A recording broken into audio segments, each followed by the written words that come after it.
Hello, this is the RPG Pundit, the final boss of internet shitlords. And today I'm going to talk about two things that are technically unrelated, but it's by sheer chance that they're occurring at the same time.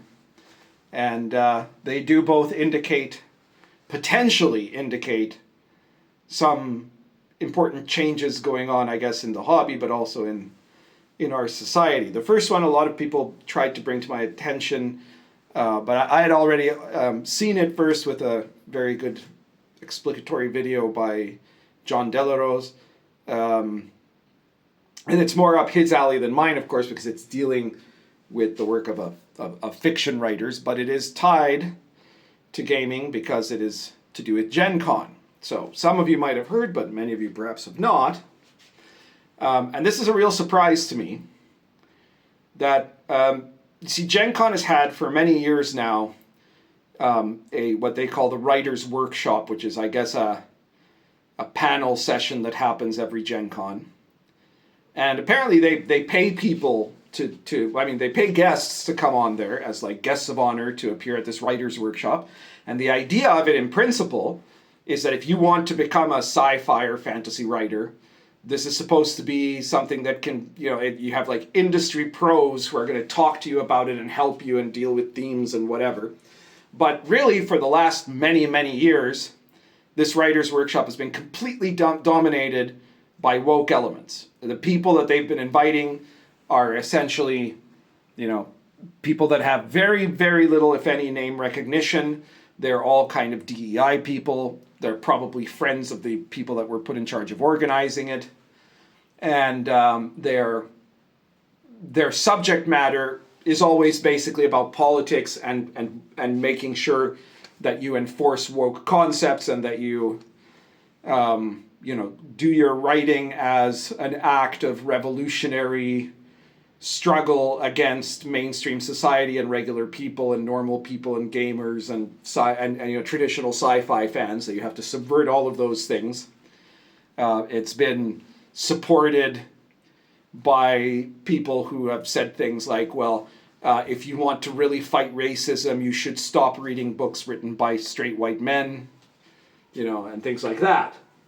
And so unsurprisingly, this workshop would usually be almost empty, right? It would have the wokies and their friends, but nobody normal would want to bother going there because they didn't recognize any of the writers. It wasn't like they were bringing in famous writers of science fiction and fantasy, or even second tier but popular writers of sci-fi and fantasy that a gamer would recognize. They were bringing in a bunch of weirdos and freaks who had no particular skill or ability, except for being able to pander to woke DEI topics. And, I was not expecting any of that to ever change, right? Or not to change anytime soon, anyways. Of course, earlier in the past year, Gencon was forced to cancel the Crit Awards, which were extremely woke gaming awards. And they had canceled it, however, on the basis of the fact that the Crit Awards made as one of their conditions that Zionists, so to say, by which they mean Jews, would not have been allowed, at least Jews who do not declare their support for the destruction of Israel and their undying love for Hamas, that any actual Jew who is not basically a Jew in name only or a self-hating Jew would be banned from being qualified for these awards, and would in fact be banned from attending the awards. And because that ended up going against the laws related to public funding that they were receiving from the state, Gencon's hand was forced there to kick them out, or at least that was my perception of it, right? That was the assumption everybody made, was that it wasn't that they weren't in support of these radicals, but just that they wanted to make sure that they didn't get into trouble with the state funding that they receive. So nobody thought that was that was going to be a sign of any kind of a trend. But this, as far as I can see, they have taken, this year they have just announced a little while ago, a week or so ago, that they are canceling the Writers' Workshop. And they fired the people involved in all the organizing it. So basically the Writers' Workshop, at least as it exists now, is done. And, it seems very clear that the reason is because it is a colossal waste of money. Apparently, now again, this is only alleged, I can't confirm it, but apparently the people who are organizing it had allocated funds away from the main purpose of the funding for this, of the money that Gencon was paying for this, which was to bring in talented people and to cover their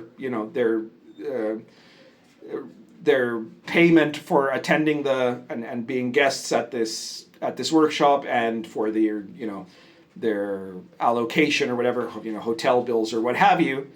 And instead of, because they were supposed to have like 4 guests of honor, and apparently they decided to just bring in 2, which were people nobody knows, right? They're just these complete unknowns that are, BIPOC women or things like that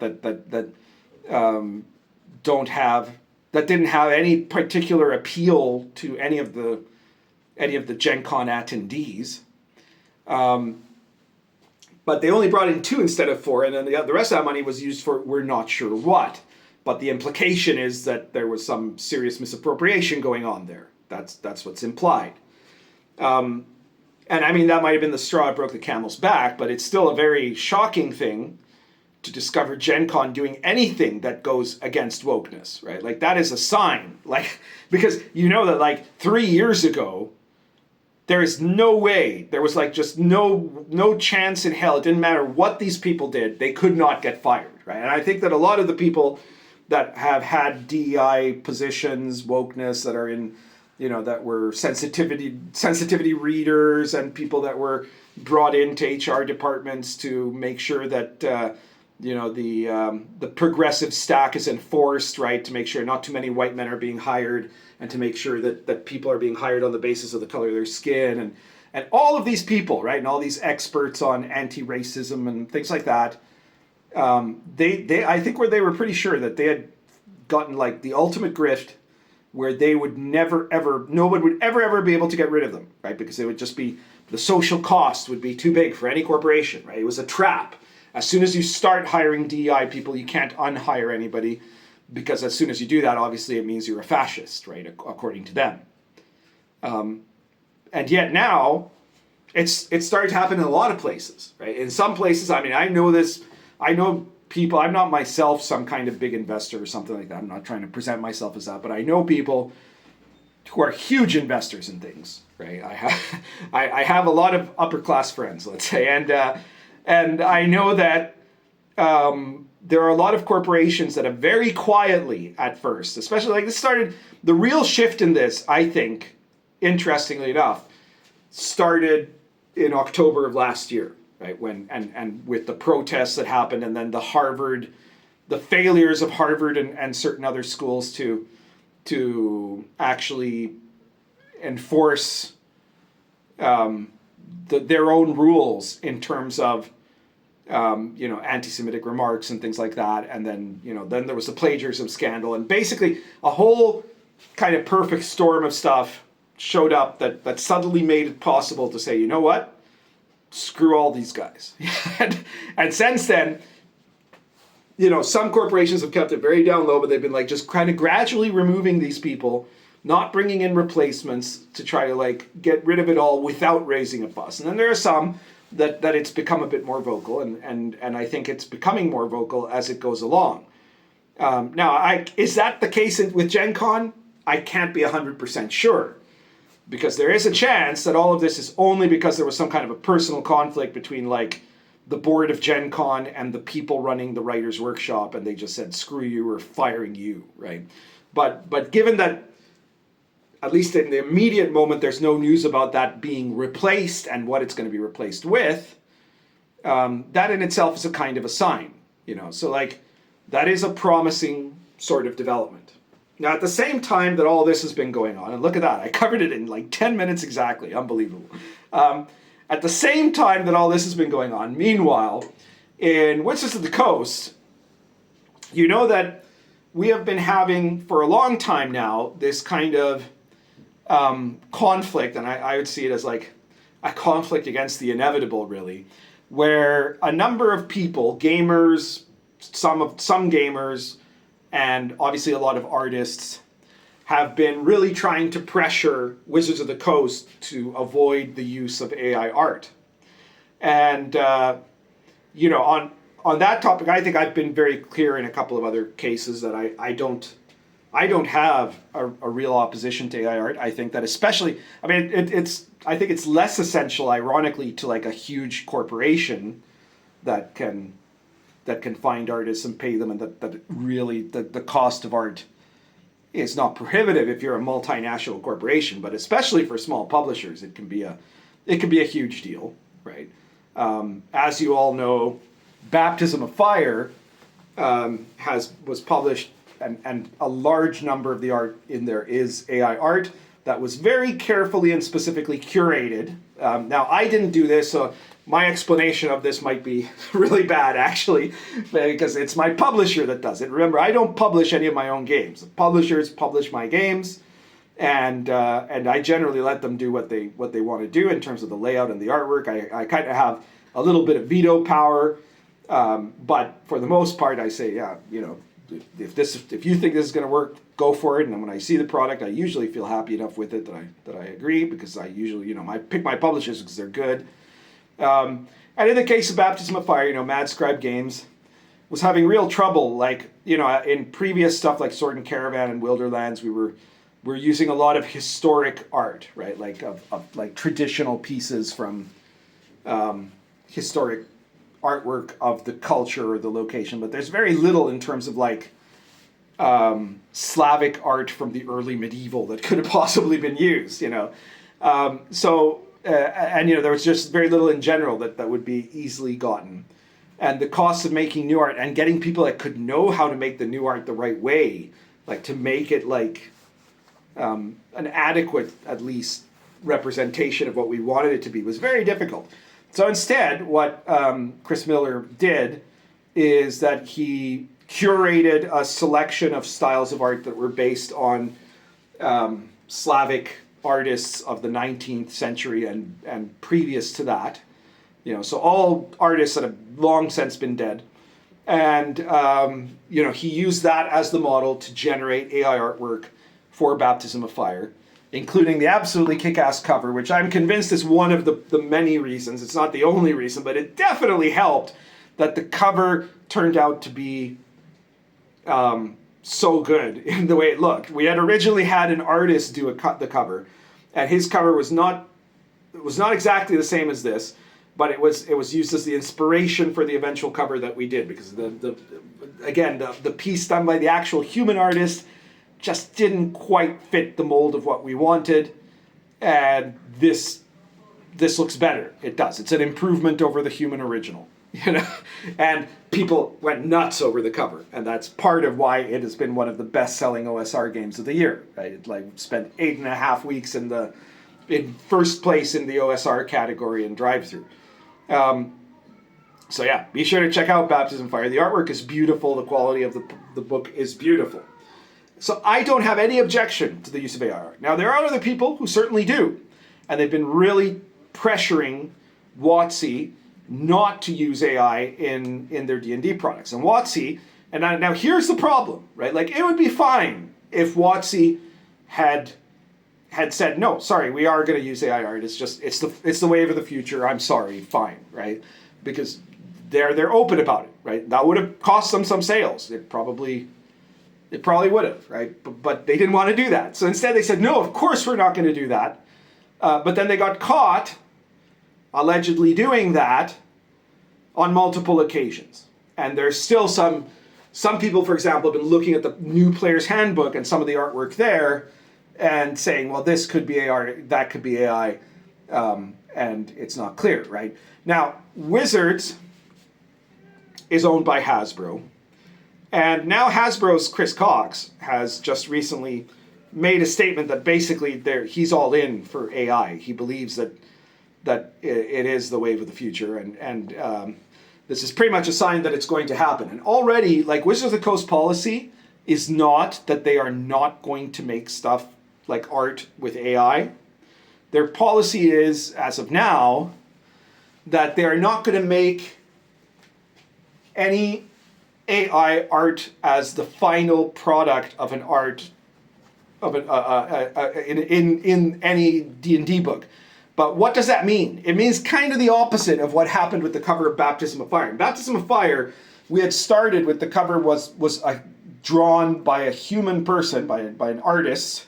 He got paid, by the way, even though we didn't actually use his original piece as the end result. He was paid, right?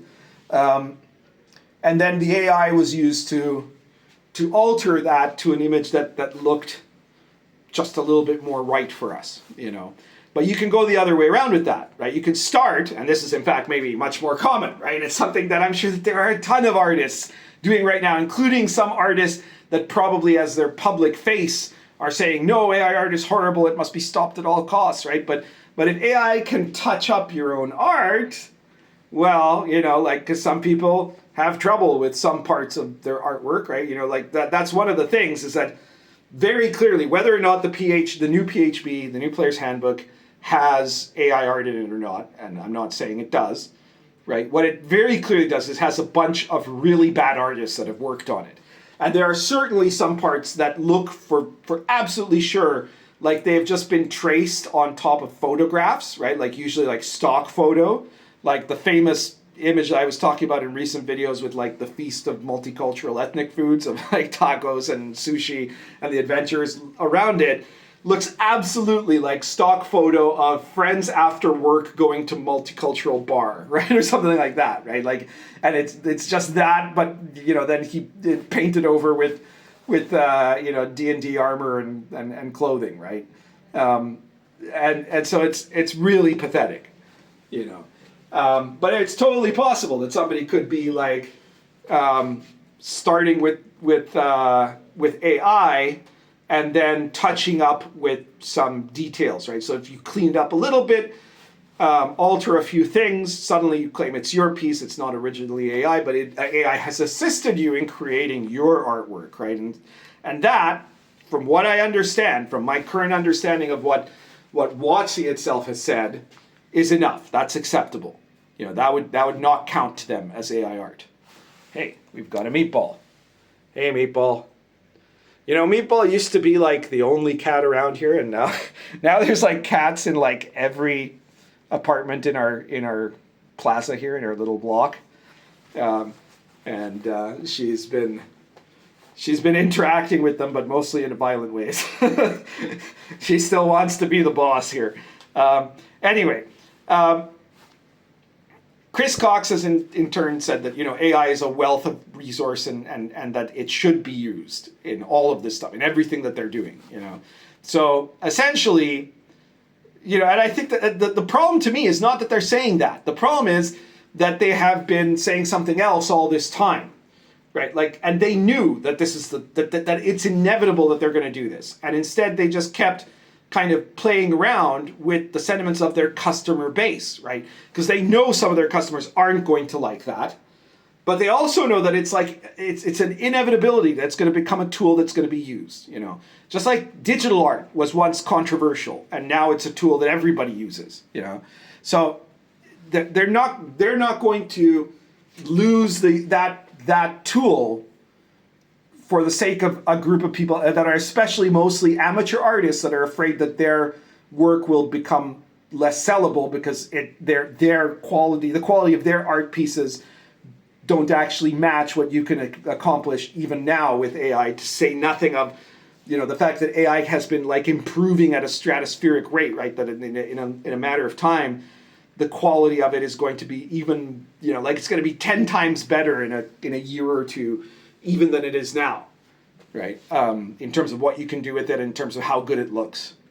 So the problem is the hypocrisy of that, right? That they had been trying to satisfy this customer base of Tumblr refugee artists and people who are afraid of what AI could do. And now they're going to just say, well, you know what, screw it. We're it's time to admit it, right? Like they're going to eventually just pull out the Band-Aid, right? And before they were pretending they were against it, but they were really for it all the time, you know? And I find that very ironic. So, but both of those are a sign, really, of changing times, right? That no, the woke people are not immune to being fired for basically being useless. That's a huge change, ironically, because for many years they would have been. And no, AI is not going to be stopped by a group of heroic fans of the show Glee that are determined to make sure that they can keep charging several $100s more for a piece of art than it should be actually worth. That neither of those are going to happen now, right? And you can think that, I'd be hard pressed to imagine anybody who's doing anything other than hate watching my videos will object to the first, to the woke thing. I imagine some of you might still object to the second.